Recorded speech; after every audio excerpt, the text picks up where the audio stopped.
Hello, listeners. Welcome to our time of thrills and chills.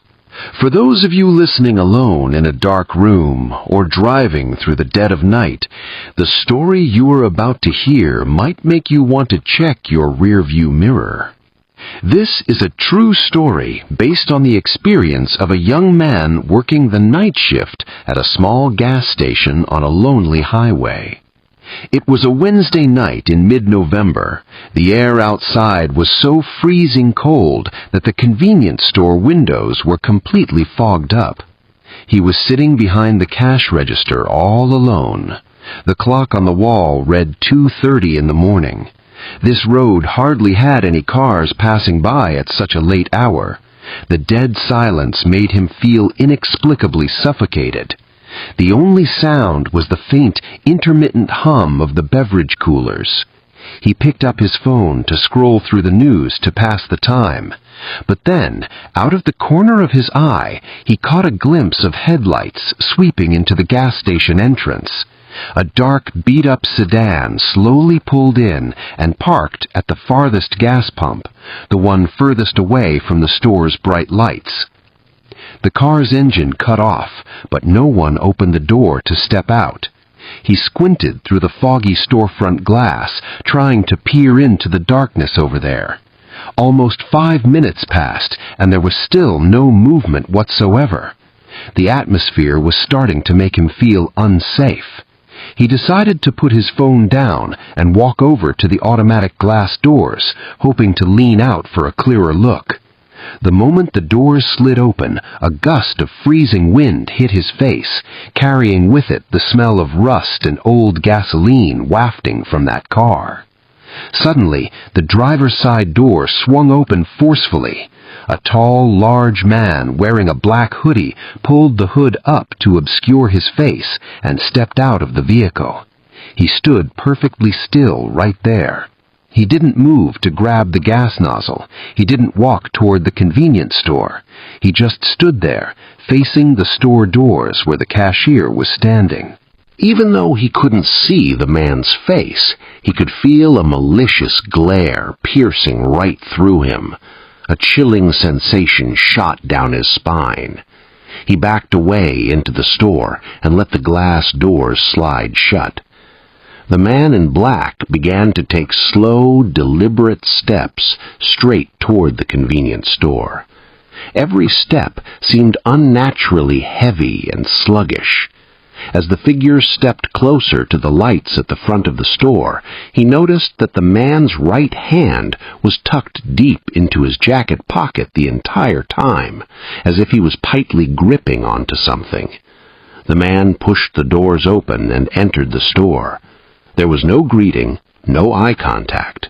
He walked straight to the back of the store, heading toward the beverage cooler section, completely ignoring the cashier who stood frozen stiff behind the counter. He tried to act as normal as possible, picking up a cloth to wipe down the counter just to distract himself, but his ears were entirely focused on the footsteps of this bizarre customer. The heavy thudding stopped right in front of the beer coolers.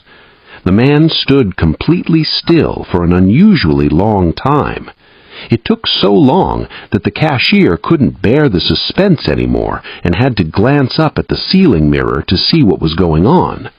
The reflection made his heart skip a beat. The man wasn't choosing a drink. He was standing facing the cooler, his neck tilted to the side at an unnatural, broken angle, muttering something to his own reflection in the glass door. The murmuring was soft and raspy. It was impossible to tell what language it was, but it was dripping with pure, vengeful rage. Suddenly, the man snapped his head back toward the counter. Through the ceiling mirror, their eyes met perfectly. Even from a distance, the cashier could see the man's wide, bloodshot eyes. The man quickly began pacing back toward the cash register, his right hand still buried in his pocket. The cashier backed up until he hit the rear wall, his hand frantically fumbling for the panic button hidden under the desk. The mysterious man came to a halt right in front of the counter. A putrid stench like severe decay radiated from his body. The man slowly pulled his right hand out of his pocket. The cashier's heart dropped to his stomach, bracing himself for the absolute worst. But what the man placed on the counter were just 3 old, rusted coins. Those coins were slammed onto the table with immense force. The man leaned over the counter, getting so close that their noses were almost touching. His freezing breath brushed against the cashier's face. A raspy voice whispered through gritted teeth, "Hold on to this for me. I'll be back for it." Before the cashier could process anything, the man turned around and took brisk strides out of the store. He was left standing there, shaking violently, watching the man get into his car and speed off into the night without pumping a single drop of gas. He let out a long sigh of relief, collapsing into his chair, trying desperately to gather his shattered nerves. Thinking this insane ordeal was finally over, he picked up a broom to go sweep the floor right where the man had been standing. While he was sweeping the floor in front of the beverage coolers, the store lights flickered on and off a few times before dying out completely. Absolute darkness immediately swallowed the room. There was only a faint, gloomy glow from the street lights outside spilling in. The store's backup generator, which was supposed to kick in, remained dead silent. He pulled out his mobile phone and turned on the flashlight. The small circle of light swept across the store, which was now terrifyingly quiet. He decided to walk to the storage room in the back to check the main electrical panel. As he was walking past the snack aisle, he heard heavy footsteps coming from the walkway behind the coolers.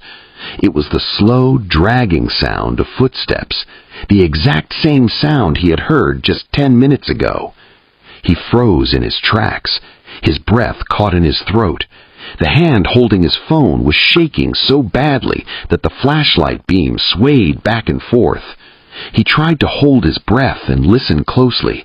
Those footsteps were moving closer and closer, coming from the back of the store, heading straight for where he was standing. He was absolutely certain the front glass doors had automatically locked when the power went out. There was no way anyone could have come in from the front. That meant someone had sneaked in through the back door near the dumpster. He slowly backed away toward the cash register, as silently as humanly possible. His flashlight beam hit a dark, looming shadow emerging from the corner of the shelves. It was the figure of the same man in the black hoodie. This time, the man's hands were not empty. The light caught the menacing gleam of a large, sharp object gripped tightly in his fist. He knew instantly that the target wasn't the cash in the register. It was him. He spun around and sprinted as fast as he could toward the front glass doors, desperately throwing his entire body weight against them, but the automatic locking system was too strong. The footsteps behind him shifted from a walk to a full-blown sprint, charging right at him. He looked left and right in sheer panic before making a split-second decision to dive under the cash register counter. He curled himself up into a tight ball in the tiny pitch-black space.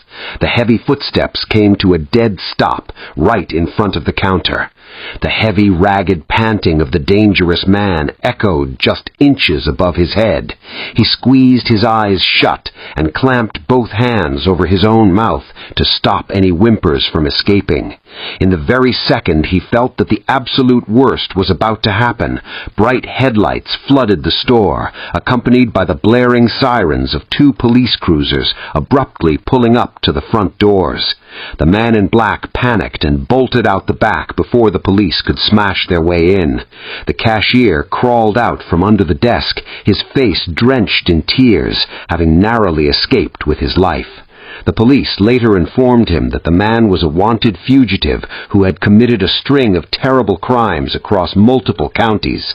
The experience that night taught him that the peaceful silence of the night can always hide unimaginable horrors. Always stay alert and be aware of your surroundings, because sometimes extreme danger walks right through your front door in the form of a customer. I hope this story serves as a cautionary tale for everyone to stay safe. For tonight, I wish you all a safe and peaceful night. Sweet dreams and good night.